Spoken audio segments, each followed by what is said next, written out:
Sean here, from the amazing island of Bali, Indonesia. Today, I'm going to give you the real talk. What is Bali really like right now? Should you come here? Is it worth it? Plus, 1 month living costs. Let's do it.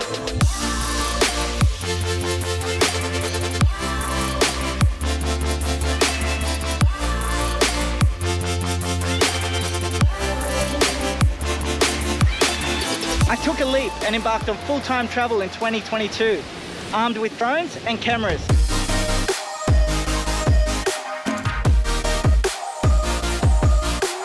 I share my adventures as I travel across Southeast Asia. Venturing into the unknown has been both exhilarating and rewarding.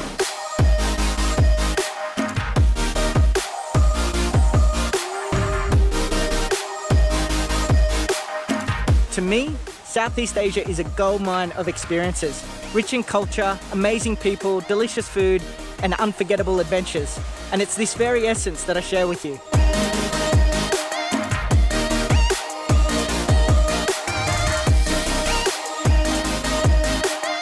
So pack your curiosity, buckle up, and subscribe to join me on my wild adventures through the amazing cities, unbelievable landscapes, and hidden gems of Southeast Asia. All right, so back with another Real Talk video. Real Talk is just saying it how it is. No BS, no hype, no fluff, just this is what Bali is really like right now. What we're gonna cover is visas, where to stay, food, accommodation, transport, adventures, culture, 1 month living costs, and should you come here, is it worth it? First of all, let's start off with how to get to Bali. So Bali has an international airport, so you can fly direct into Bali. Most countries do require a visa, so look into your visa options. Just make sure you use the official government website for information and also to apply for the e-visa. I will have links in the description below. So where to stay in Bali? Traffic is a major concern in Bali. It might be 10 to 15 kilometers away, but that could be an hour or more depending on traffic.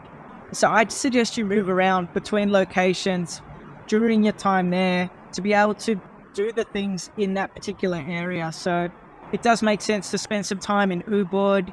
If you want to party, spend some time in Seminyak or Canggu. If you want to surf, spend some time in Uluwatu. If you want the adventures, then there's Uluwatu and Nusa Penida. If you're looking for culture, then definitely places like Ubud are going to be the better places to go. So when it comes to transportation, it really depends on your level of confidence with riding a motorbike or a scooter. If you are not familiar with it, I wouldn't recommend doing it. You can use Grab or Gojek. There is the private drivers and taxis as well. So your options for getting around are renting. So you can rent a car, scooter or motorbike. You can use a private driver. There's Grab or Gojek, or there's taxis. Taxis, you got to be careful, you can get scammed. Grab or Gojek is usually a better option.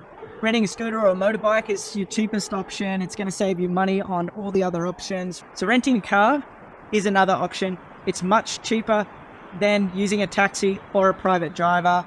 But if you are going to go down the private driver or taxi route, they are a travel guide and they can help you with locations and that kind of thing, advice as well.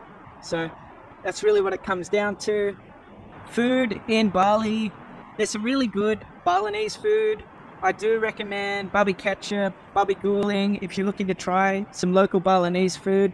And of course, there's nasi goreng and mee goreng, as well as all the international options. So you've got everything from Japanese, Korean to Chinese food. And you've also got your Western food options like burgers, pizzas, pastas, barbecue, grill. All of that is available in Bali as well.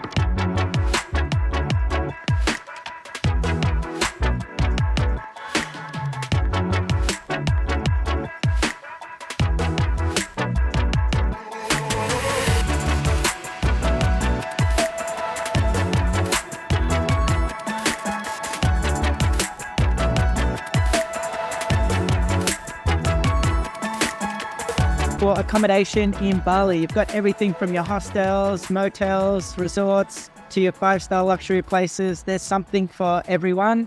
It can be cheap or cheerful, or it can be luxury. It really depends on what you're looking for and where you want to stay. Nusa Dua has a lot of the top resorts over there, but there's little to do. There is some water adventures. I stayed in a couple of really nice places, Dragonfly at Nusa Penida and Ubud Sawa in Ubud. Both were really nice and very affordable.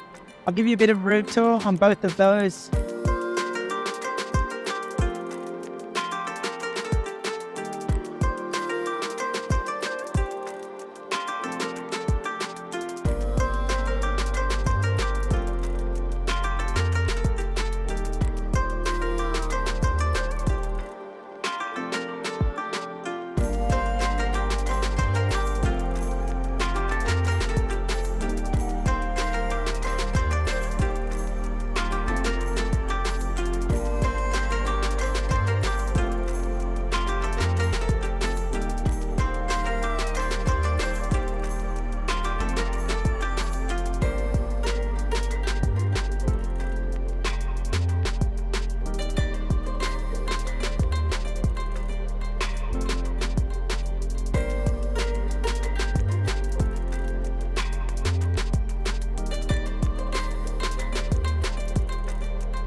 So next up, we've got the digital nomad lifestyle in Bali.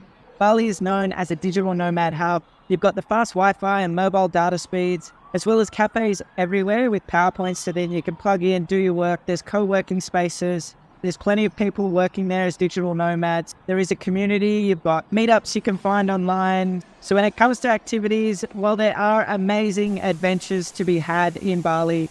The beaches don't quite cut it as far as I'm concerned. There's too much pollution in the main beaches, and the other areas where there are clean waters, it's very rocky. Uluwatu is a great example of that. It's great for surfing once you can get past all the rocks, but you do have to get through all those rocks before you can get to the waves. And when you get to the amazing landscapes in beaches like Diamond Beach and Klangkang Beach and Nusa Penida, due to an undercurrent, they're just not safe for swimming, and drowning is quite common there because the water can just drag you out to sea. If you are a beach person, maybe Bali's not your place to be, but in saying that, there are amazing adventures. I recommend checking out the waterfalls in Singaraja and Munduk, as well as going on some adventures in Nusa Penida. Go check out Thousand Island Viewpoint, especially at sunrise. It's amazing. Klangkang Beach at sunset. We've got Diamond Beach. We've also got Atu Beach, my favorite beach in all of Bali.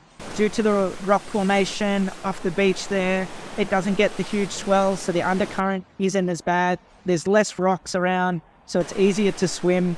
And it's just a really cool place to chill, hang out, and enjoy the day at the beach. So the waterfalls I recommend you go check out are Sukampul Waterfall,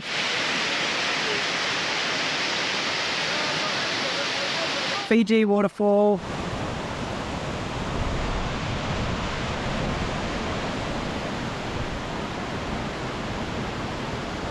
Melanting Waterfall,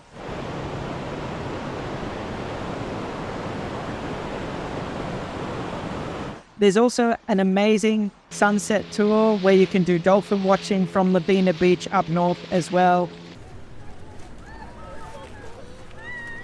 All amazing experiences, definitely worthwhile checking out those. But culture in Bali, Bali has some amazing culture, especially around Ubud area. Ubud is known as the cultural hub. They have the best Balinese food in all of Bali. I recommend you try Pandiegi Babi Guling. There's also Warung Kayana. They have amazing pork ribs. Definitely worthwhile checking out that place if you're in Ubud.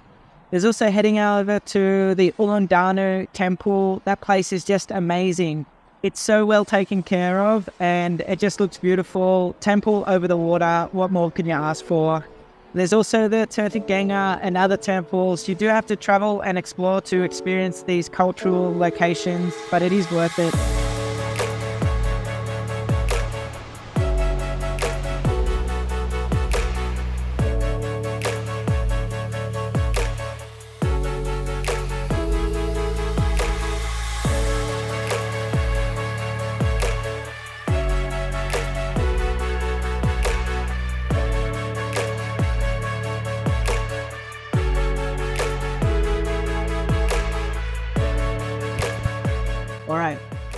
So next up, we have the living costs. I'll give you the breakdown in Indonesian rupiah because that's what we spent. I'll also give you the breakdown in Australian dollars, US dollars, and Great British pound as well.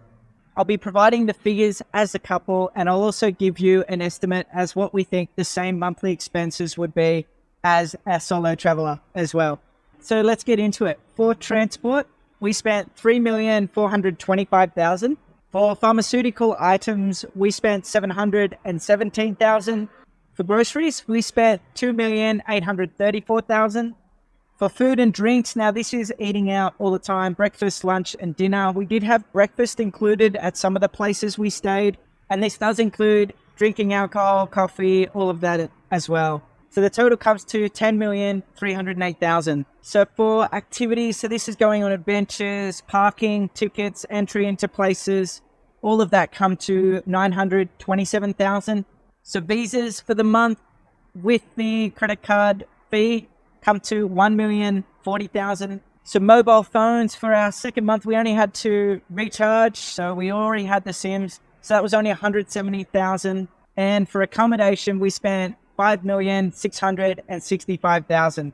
So in total, as a couple, we spent 25,076,000.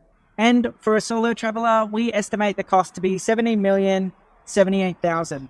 Should you come to Bali, is it still worth it right now? So if you're looking to party, you've got the younger crowds partying in places like Kuta, Seminyak, Canggu. If you're looking to get to some waterfall or rice terrace day clubs, you've got Ubud area. If you're looking for adventures, you've got Monduk, Singaraja, Kintamani, Nusa Penida, Uluwatu.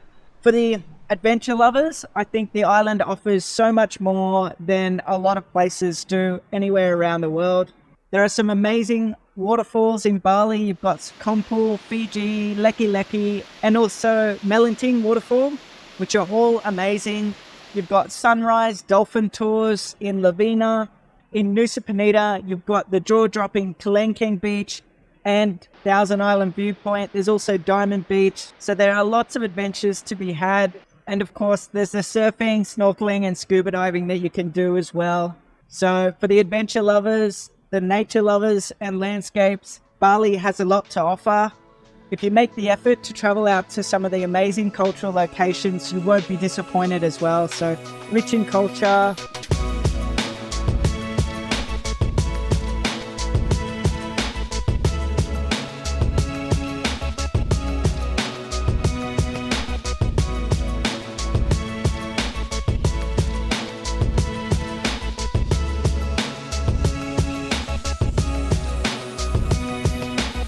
So while Bali does have a lot going for it, there are a few concerns a lot of people have.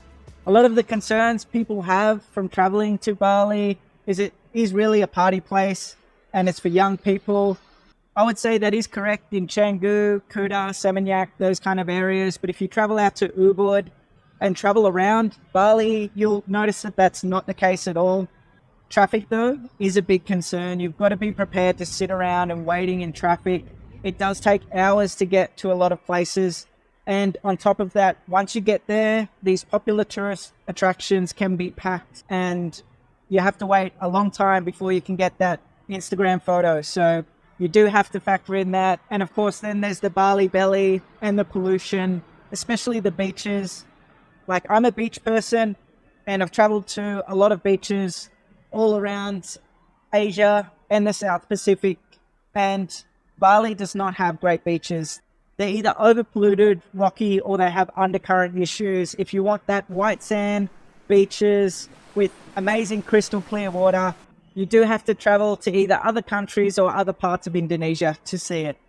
So should you come to Bali, is it worth it? If you're young and you want to party, for sure, it's amazing for that. There's plenty of it there.